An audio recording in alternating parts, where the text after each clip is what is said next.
Apam kelinçegimdi jaktырбайт. Жашоодо көп кыйналам. Кимисине жан тартышымды билбейм. Апам айтса, мен аны кетирейинби дейм. Аялым айтса, чыдап кой дейм. Бирок ачыгы кыйналдым. Аялым анча иш кыла албайт. Тили узун. Апама каяша айтат. Эмне кылсам болот? Апам да аялым да намаз окушат, экөөнү тең катуу сүйөм дейт. Кол жазмам жаман такыр оңдой албай койдум, кечиресиз дейт. Кечиребиз албетте.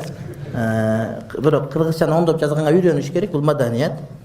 Муну урматтуу бир туугандар, эмне деп айтабыз биз? Аялың менен сүйлөшүп отуруш. Илгери бир байдын кызы кембагалдын баласын жакшы көрүп калыптыр. Байдын кызы кембагалдын баласын жакшы көрүп калып. Бала сулуу экен, красавчик экен, сүйүп калыптыр. Анан байдын иш кылышты билбейт экен.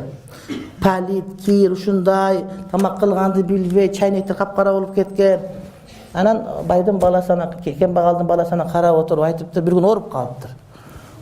Эмне ооруп атса, ушул чайнек капкара кир болсо көргөндө эле жийиркен ооруп калам. Анда эмне кылайын? Баланы сүйөт да.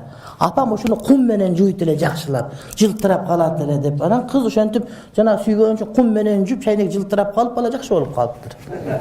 Анан 4 күндөн дагы кыйшайып калды. Эмне болду десе, ушу жана апам тамакты кечинде ачык койбойт эле, бетин жаап коет эле, тамакты азыраак жасайт эле, ысырап кылбайт эле.